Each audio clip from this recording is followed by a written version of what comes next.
That one glorious word represents more than just the geography between the Sabine and the Rio Grande. It represents a unique idea and way of life.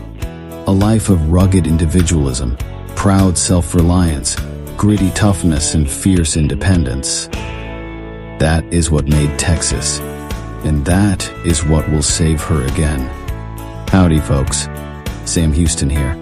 I want to thank you for tuning into the Feed Bandit podcast. Feed Bandit is the Texas first outdoors brand built by rabid Texans, for rabid Texans, and all those who aim to be one someday. We unapologetically promote the ideals that shape our Texas pride and Texas first patriotism through our love of hunting, the outdoors, and the gear and apparel we create. Texas, above all else, preserve the tradition, protect the legacy. Check us out at feedbandit.com. And to repeat that great rallying cry from a former colleague of mine, liberty or death. Now, enough of my talking. Here are a couple of bandits that love Texas as much as I do. Enjoy.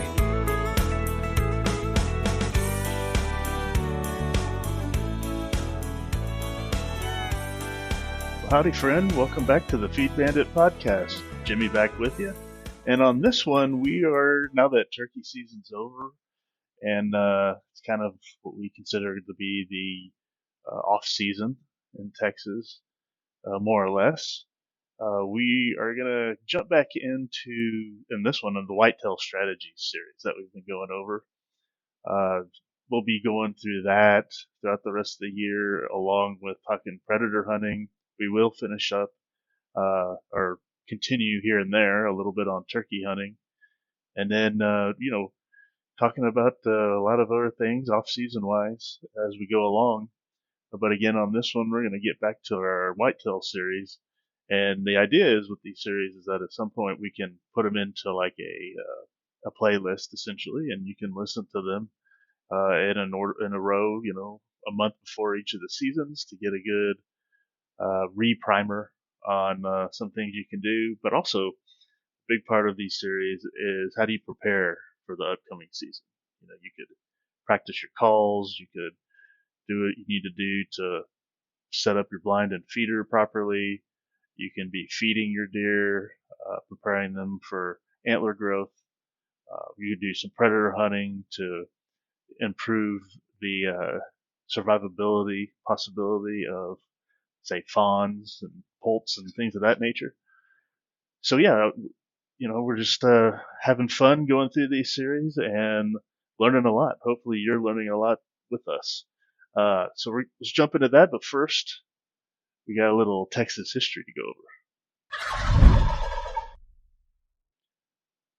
All right, so this podcast being recorded at the around mid-May, but did you know that at the beginning of May, back in 1846, the Battle of Palo Alto, which was the first major engagement of the Mexican War.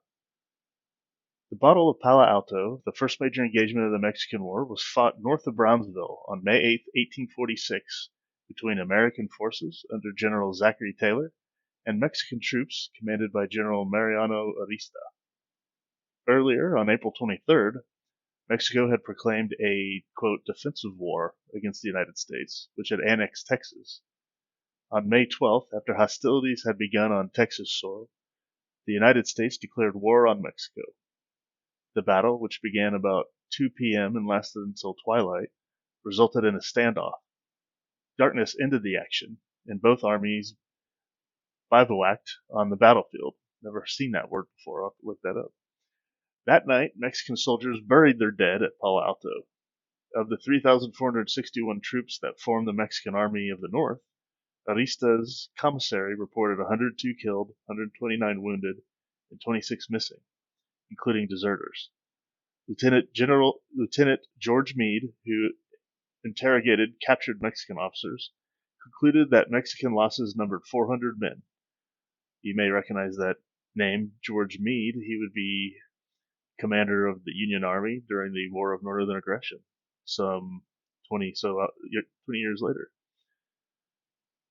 The American army, which totaled over 2,200 soldiers, reported 5 dead and 43 wounded.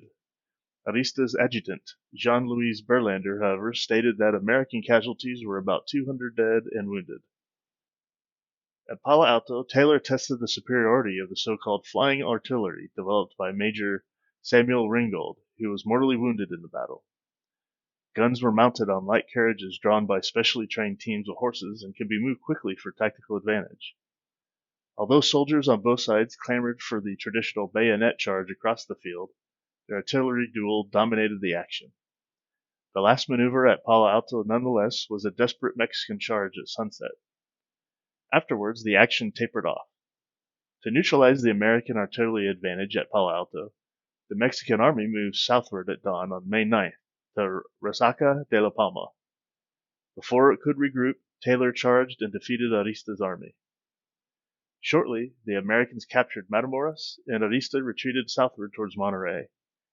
Other notables at Palo Alto included General Pedro de Ampudia, General Anastasio Torrejon, Colonel Jose Lopez Moraga, General William J. Worth, Lieutenant Ulysses S. Grant, who I know everyone's heard of, and Texas Ranger Captain Samuel H. Walker.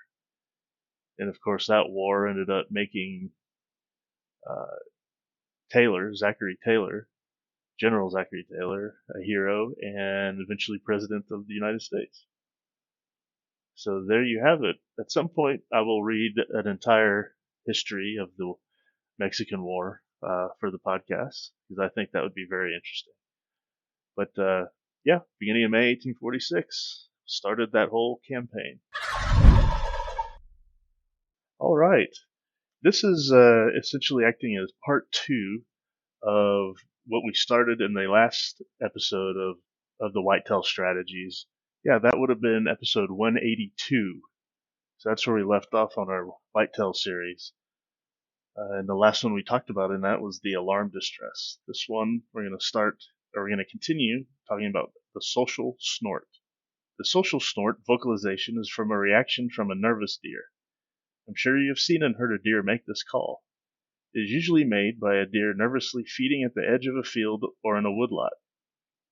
The deer puts its head down to feed, focuses its ears in a particular direction, and then lifts its head up quickly, looking in the direction its ears were just pointed. Reluctantly, the deer lowers its head to begin feeding again, only to repeat the process. This nervous feeding and looking behavior goes on for several minutes before the deer decides to blow a non-aggressive single snort. By blowing the snort, the deer tries to encourage whatever is making it nervous to reveal itself by either approaching the deer or at least answering it. Often, if it's another deer that the first deer was reacting to, it will answer the single snort with a single snort of its own. This return call immediately relaxes the first deer, and it begins to feed more contently, without lifting its head every few seconds. Often, the deer will feed in the direction of the other deer that answered it. Safety in numbers. If it doesn't hear a return social snort after making one, the deer usually stops feeding and retreats from the area. When I see a deer acting like this, I know I can relax it, and sometimes even attract it to me by using the social cadence of the primary snort. But it's important to remember that the social snort only works on deer that are exhibiting the type of behavior described above. Never make the call until the deer has made a single quick snort first. Then when it puts its head down to feed, make one soft snort to the deer. Try to blow the call in the opposite direction of the deer. If the call is made correctly, the deer typically lifts its head, cups its ears toward you, and begins to feed again, often heading in your direction. However, should the deer lift its head and become more nervous, you probably blew the call too loudly. Don't try to make another call until the deer starts to feed again. I used the social snort last fall to attract a good 8-point buck while bow hunting in New Jersey. The buck was nervously feeding on acorns in a small woodlot that bordered an agricultural field. Every few seconds, the buck perked up its ears and looked off behind him. Then, it put its nose into the leaves and resumed its search for more acorns. Before long, its ears started playing the radar game again. It lifted up its head, stared off into a thicket, and walked off a short distance in the opposite direction of the bushes. I noticed it was getting more and more spooked each passing minute, and that it was moving away from my stand. After watching his actions for a few minutes, I waited until the buck put its head down to feed again. I turned away from him and blew a single soft snort. The buck lifted its head, stared in my direction, and began to feed again. Only this time it moved purposefully and steadily forward to me as it continued to feed. I didn't have to make another call. Within 2 minutes of making my first snort, the buck was under my tree stand. I released my arrow as the buck's nose was busily buried in the leaves looking for acorns. The buck never expected anything as the arrow found its mark. I don't think I would have had an opportunity to take a shot at that buck if I didn't try to relax it with a social snort. I think the buck would have eventually gotten so nervous from the original noise, it would have moved out of the bow range and maybe even out of the area entirely, had I not relaxed it, making a social snort. Over the years, carrying a snort call while deer hunting has helped me score on many deer, some of which I know I would have never had an opportunity to harvest if I didn't use it. Most importantly, however, knowing when, how, why, and where to use all the cadences of the snort call has been the most crucial to my success. Aggressive snort. The fourth cadence of the primary snort is the aggressive snort. The aggressive snort is difficult to learn and could cause more problems unless you're a very experienced deer caller. Because it is complex to learn when and how to use, I won't attempt to touch base with it here, but if we meet at a trade show or at one of my seminars, ask me about this snort cadence and I'll gladly demonstrate and explain it in detail to you. Okay, well, he's no help there. Blats and bleats. Other primary calls include the blat and the bleat. Blats are made by all adult deer. Bleats are generally made by yearlings and fawns, although on occasion a yearling musters up the vocal ability to make a blat. In any event, the two calls are distinctly different and should not be confused, or you could get negative results. Remember, a bleat is much higher pitched than a blat. So, fawn distress bleat. Fawn bleats, used during the right time of year, usually, I guess, early rifle season or archery season, can be lethal. Fawns make several variations of a bleat. Fawns bleat when they're lost, hungry, hurt, or in danger. For instance, a fawn separated from the group, lost, or is in danger bleats repeatedly for the doe. When the doe hears the distress call, it only takes her minutes to respond. Often, as she urgently responds to the call, the rest of the herd instinctively follows her. Frequently, this group includes a yearling buck. Occasionally, a mature buck may respond to the call knowing he will locate a doe near the source of the distress call. A distress bleat must be blown aggressively. It sounds much like a rabbit in distress. Bah! Bah! Bah! The pitch should be higher as you end the call. The more intensely you blow the call, the quicker a doe will respond. Blow the call in 3 successions, only every half hour or so.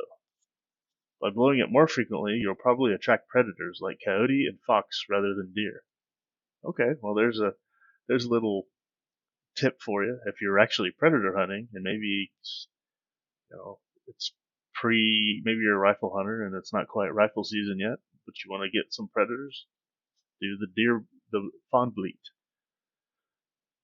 To imitate a hungry fawn, simply blow several very soft whiny bleats. Bah! Bah! Every 10 minutes or so. You must keep them non-aggressive to separate them from the alarm bleat. Many bucks have walked in to investigate this cadence of the bleat. Then you have the adult blat. All adult and yearling deer make the loud blat. It's the most social call made in the deer woods. The blat is used by deer via different cadences to locate, warn, fend off, attract, and generally communicate with each other. It is meant to sound social and will arouse the curiosity of both bucks and does. This call, ba ba ba ba, should be blown gently. Stretch it out to whine at the end of the call and do not blow the call often. Once every 30 or 45 minutes is enough. If a deer approaches, stop calling. By eliminating the calling, you'll intrigue the deer to intensify its search for the source of the call. Frank Brzozowski, an avid hunter, knows how well this call works. Frank, who hunted with me, never used a deer call while hunting. After seeing my success with deer calls, he decided to give calling a try on his next deer hunt. The following week, he left for a deer hunt in Alabama and brought a blat call with him. He attracted and shot an 8-point buck on that hunt using the blat. Quote, "It took the buck only several minutes to respond," says Brzezowski. "I blew the call gently. Remembering I should wait a half hour between calls, I put it away and began to watch the swamp. Several minutes later, I heard a twig snap and a low blat. I turned and saw the buck. Surprised that he answered me, I almost forgot to shoot. Luckily, I shot the buck before he could react to my presence." End quote. One of my favorite calls from mid-December through late January is the estrus doe blat. Find an area that does use frequently. Make several long, whiny sounding doe blats over a few hours. This time of year, an estrus doe walks through the woods emitting whiny blats, trying to attract bucks that have not yet picked up her estrus scent. The call can be made once every 15 minutes or so. Blow the call with reasonable volume, but not too loud, creating a drawn-out whiny blat, like "bah, bah." You can repeat this call 2 or 3 times each hour. It's a terrific late-season deer vocalization that has attracted big bucks for me over the years in many different states. Because November through January can be cold, especially in the northern states, I protect the call from freezing by placing it inside the breast pocket of my shirt underneath my jacket. In addition, knowing that deer move about much more during the midday hours late in the season, I either hunt all day or between 9 a.m. and 3 p.m. In either case, I dress in layers to protect myself from the elements to keep me comfortable enough to remain outdoors for a long time that naturally allows me to see more deer. So remember, the author of this, he's very big, mainly hunting in the north, and he does a lot of bow hunting.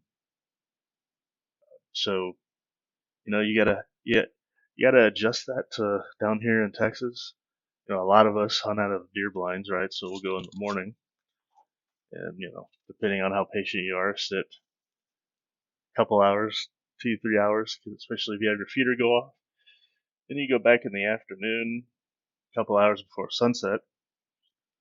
But I tell you what, never forget on a cold day, especially overcast day. Oh, those are the best days, because those are the days when the deer are moving all day. So you can go out, you can sit in the, your vehicle, or just get in a deer blind, sit there all day, and you may see something. Something may come across your path. You got to be aware. I tend to maybe fall asleep sometimes. There's been many times where I've fallen asleep and then something startled me, or I startled myself and woke up, and sure enough, there's a deer right in front of me. That's always a fun surprise. All right, let's go to the grunt. Along with the snort, the buck grunt is probably the most common vocalization hunters hear in the woods. Though it is not commonly known, both does and bucks grunt. Does grunt most of the year, while bucks grunt mostly during the rut. Grunting occurs throughout the year. You will have optimum success, however, when you imitate the grunt of a buck in a rut or a doe in estrus. The best response to grunting comes between late October and mid-November, and again in mid-December. Grunting reaches its peak when both bucks and does are chasing each other or freshening scrapes during the peak rut. For a grunt call to work effectively, it should be blown gently. If it is not, you'll scare off more bucks than you'll attract. Even trophy-sized bucks sometimes avoid a conflict when hot on the trail of does. Smaller bucks are definitely intimidated by deeper guttural grunts. Most hunters describe the grunts that they have heard the sounds made by a domestic pig. Others describe it as a sound sounding like a burp. Both are correct. Other cadences or categories of grunts include the tending grunt, social grunt, submissive grunt, and trail grunt. Still other grunts are combined with snorts and wheezes and are antagonistic to other deer, especially one buck to another. Deer combine these aggressive grunts with postural threats. Keep in mind, however, most sexual grunts are short, have a low pitch and intensity, and are repetitive only when the deer feels totally secure. As most of us know, the grunt call is most effective during the rut. However, don't confuse actual mating with chasing. Once a buck is paired up with a doe, it's difficult, as it is with any male animal that you're trying to call away from a female, to make the buck respond. Yet when bucks are chasing after does, grunting can lead to more action than you'll ever imagine, and can sometimes handle. Facts about grunting during the pre-rut. The most overlooked stage, at least exploited, is the productive pre-rut stage. The false rut typically occurs in early October. Archers and firearm sportsmen who hunt during this most beautiful month of the year confirm seeing a yearly event where straight away, within a 24-hour period, they find a mass of fresh scrapes throughout their hunting ground. What happens to cause this obvious intense breeding change in bucks? The onset of the pre-rut. Grunt calling tactics for the pre-rut are wide and varied. Bucks and does are sexually excited for the first time in many months. They are enthusiastic to respond to anything that remotely suggests a sexual encounter. It is why false scrapes work so well during the pre-rut and why non-aggressive rattling techniques also get results. One of the best grunt calls to make during the pre-rut is sometimes called a trail grunt. I have nicknamed it the burp-o-matic or burp grunt. It is a series, usually several in a row, soft, short, burp-like sounds made by a buck. Usually his nose is held to the ground and he is zigzagging along, searching out the scent of a doe. This scent doesn't necessarily have to be that of an estrus doe. Believe it or not, most bucks on these trails are chasing doe who are about to enter estrus and are not in estrus yet. It is why they are so excited. Bucks sense that if they can catch up with the doe, they can stay with her until she comes into estrus and will accept his amorous overtures. The burp grunt sounds like burp, burp, burp, burp, burp. There are only a few silent seconds between each burp. The key to this cadence is to keep it low. To judge what low means, you should blow it loud enough so a person could hear it 100 yards away, which really doesn't take much, yet not so loud that it sounds aggressive. I usually make the call every 30 minutes or so. If nothing responds, I repeat the sequence over and over again until I leave the woods. If something does respond, I immediately stop calling. Response does not only mean seeing a deer. A good caller learns to listen as intently as he looks. Remember, almost 60% of any game hunter's call responds without a hunter ever never knowing it was there. Keep a sharp lookout. More important, listen for response. Last year I was grunting for more than 3 hours, and to be frank, I became a little lackadaisical from not seeing or hearing anything for quite some time. During the next grunting sequence, I heard what I thought were antlers rubbing against a tree. Because I wasn't paying attention like I should have been, I wasn't sure. The rubbing sound was close. It was just below the ledge I was grunting from.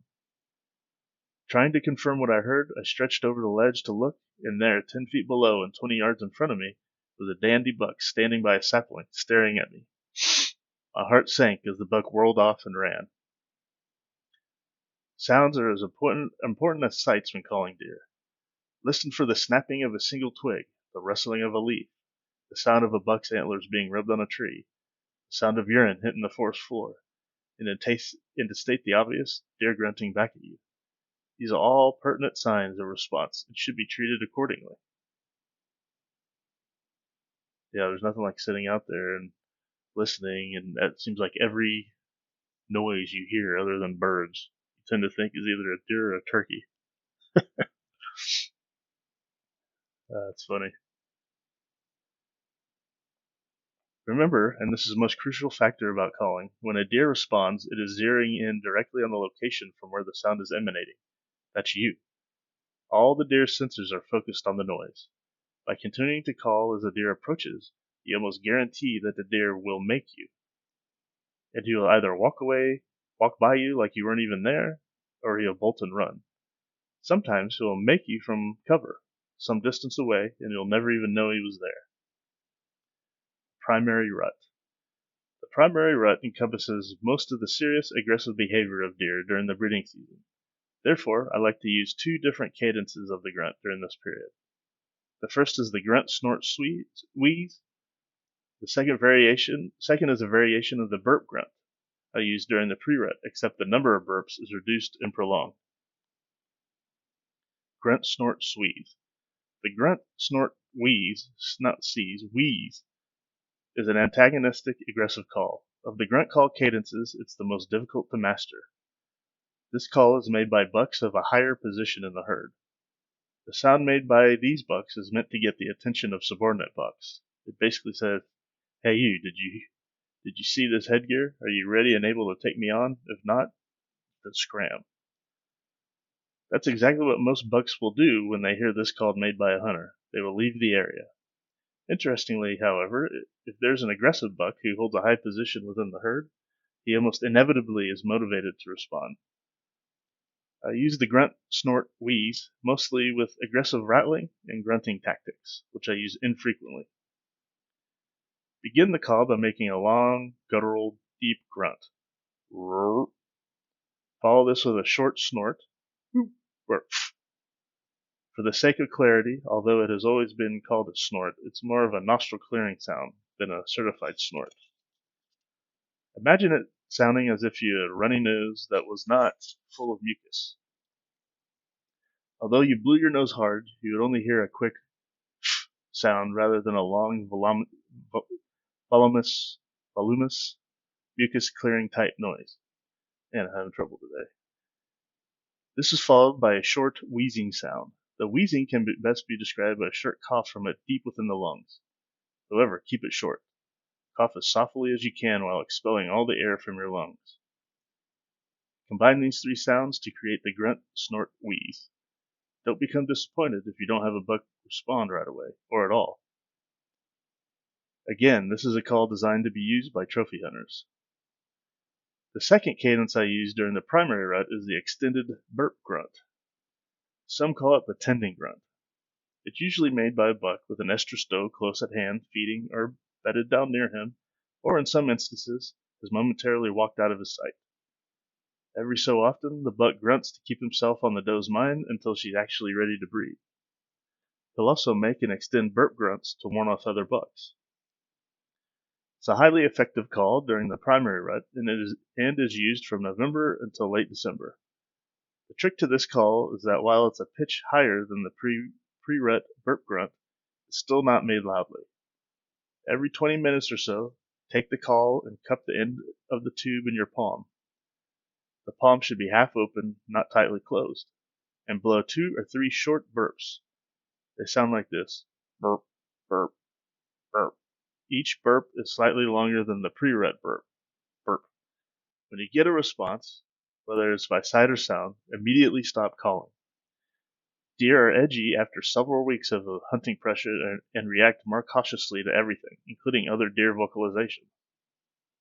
Often, they hesitate in the cover, listening and looking before showing up or coming out. So let the deer's curiosity work for you instead of against you. Let his inquisitiveness build to a fevered pitch until he can't stand it anymore and brazenly walks out trying to locate the source of the grunt. You can make this call throughout the day.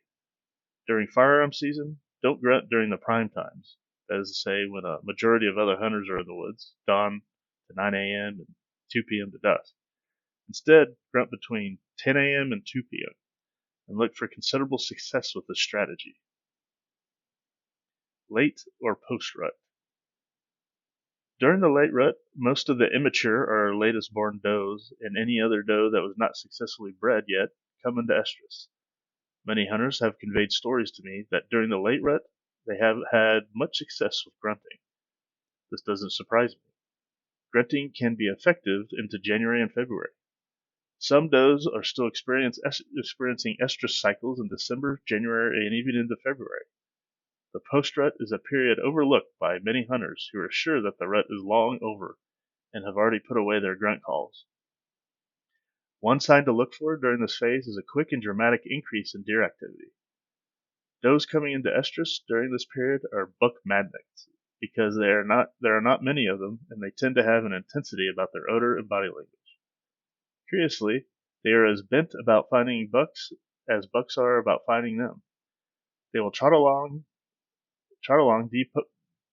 depositing estrus urine and making a series of soft, prolonged grunts too. Although it's the same grunt they make beginning in October, does are more vocal with it during the post-rut. It's worthwhile to note here that the doe grunt can be used in any of the above periods mentioned and is highly effective grunt call for attracting bucks. This is especially true during slow periods of the rut, when bucks are not enthusiastic about responding to the grunts of other bucks, but will respond quite readily to a doe grunt. Remember, does grunt all year and are the major users of a grunt called a cohesive grunt, which I think is better stated as a social grunt. Does grunt to reprimand fawns, to call fawns and yearlings, and to warn off young immature bucks. These non-sexual vocalizations can range from a squeal to a deep guttural sound. The post-rut doe's grunt is prolonged whiny type grunt. The doe wants attention and she wants it fast. She walks through the woods making this guttural sound until she gets some attention. It sounds like this. Brrr. She makes the sound without any continuity. Sometimes 2 or 3 burps in a short period, or even several minutes will pass between her calls. In any event, it's an excellent call to imitate as long as you don't make it loudly. The post-rut buck grunt is an excited sound. It's a buck in a rush to find the season's final doe nestress. His intensity is dramatic. This is where many bucks create their undoing, as they ignore anything in their path in order to get the brass ring. It is a time when all bucks have an equal opportunity to breed. They know it and react accordingly. Many larger, more aggressive bucks are physically worn to a frazzle now. Younger bucks know they have a better chance of chasing off a buck that until now was more dominant than the other 2 phases of the rut. When grunting during the post-rut, you'll have more opportunity to see many more bucks than expected. I think this whole thing is a very important point here, because a lot of us, after the main rut, our hunting season tends to wind down a little bit sometimes, some years. But never forget, go back and maybe try some of these grunting techniques after that, see what happens. This is the most forgiving period when it comes to grunting. If you're gonna get away with making a mistake, it will usually be during this time frame, as the bucks responding are in a frenzy. Sometimes, as the old saying goes, rules are meant to be broken. This is applicable here. Although I'm a major proponent of calling and rattling softly, this is one time you can call a little more loudly and aggressively and get away with it. Sometimes, to get through a buck passing by during the post-rut, you have to elevate the volume of your call almost twice as loud as the soft calls you have been making all season. The post-rut buck grunt is strikingly similar to the primary cadence, except it is made repeatedly and a bit more loudly. It goes like this. Erp, erp, erp. A few seconds pause and then erp, erp, erp. Again, a few seconds pause and 3 more erps. If you see a buck, stop calling and let him dictate what your next move is. If he moves away from you without ever looking, call again and stop when he reacts. If you don't see a buck, you can make the call every 15 minutes. Doe grunt. A doe grunt is longer and sounds like "Arrrrrr." The grunt of a buck on the trail of a doe and estrus sounds like a short burp. Erp, erp, erp, erp. If you hear and see a buck making this grunt, blow 2 sharp buck grunts back. Usually the buck lifts his head and walks straight towards what he believes is another buck on the trail of his doe. When you do not see or hear a buck and want to attract one, extend the length of the call. Err, err.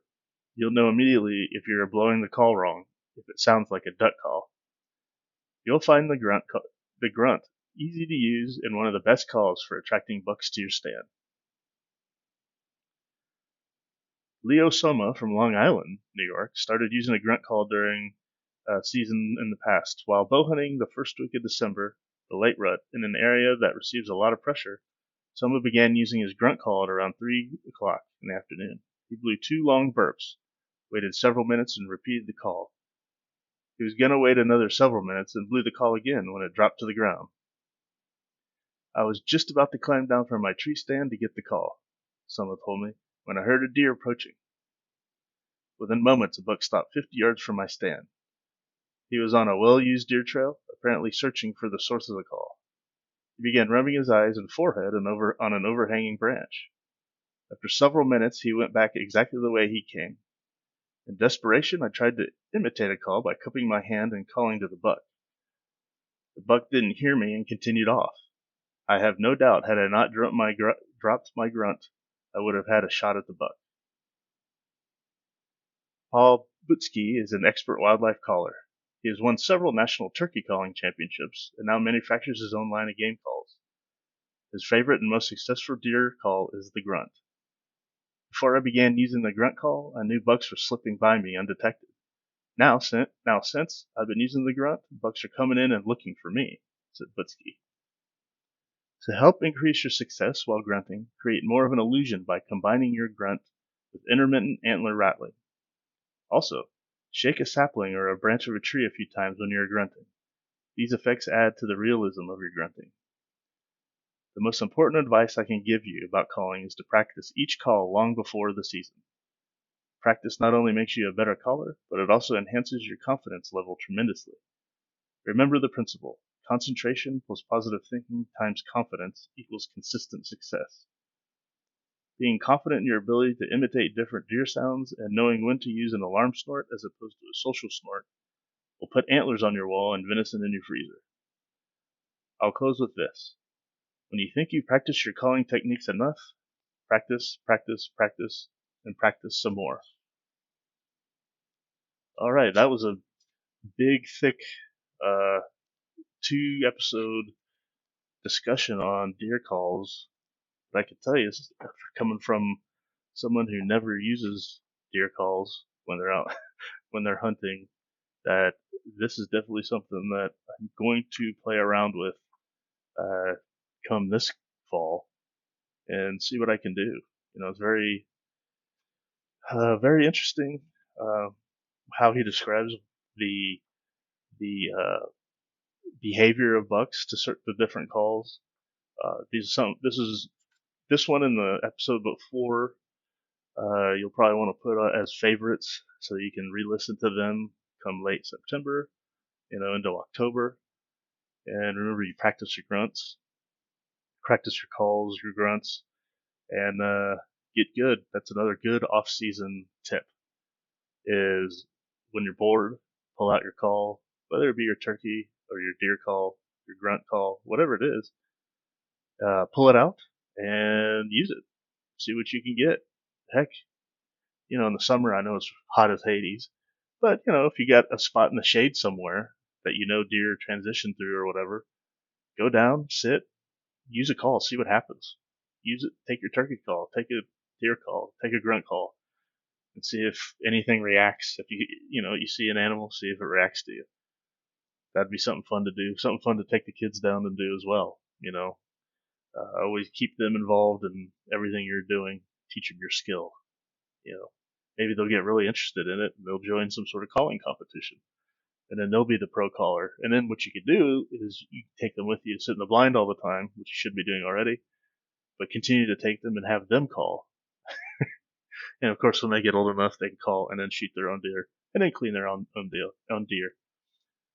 But then you can also have them clean your animal too, which is going to be the nice thing about when the kids are older. We're already starting to get into that a little bit with our buddies and whatnot. Their kids are getting a little older and learning how to clean animals, clean deer.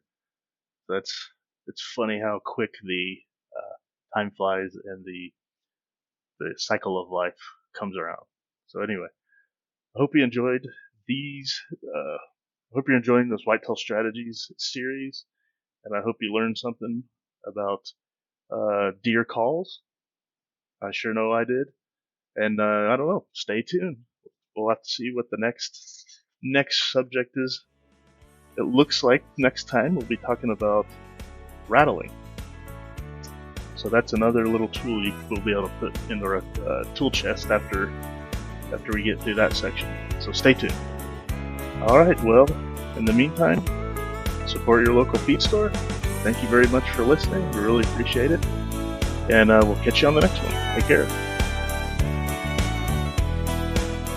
Well, I hope the Bandits gave you an interesting episode that either entertained or educated you. Or better yet, both.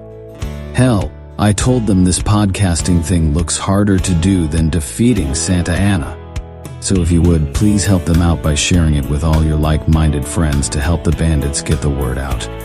And don't forget to check us out at feedbandit.com and grab some gear and apparel to support the cause of Texas. Remember, Texas, above all else, preserve the tradition, protect the legacy. Finally, as I said some time ago on the eve of the great battle, and I vigorously repeat here again, be men, be free men, that your children may bless their father's name. Well, fellow bandit, until next time.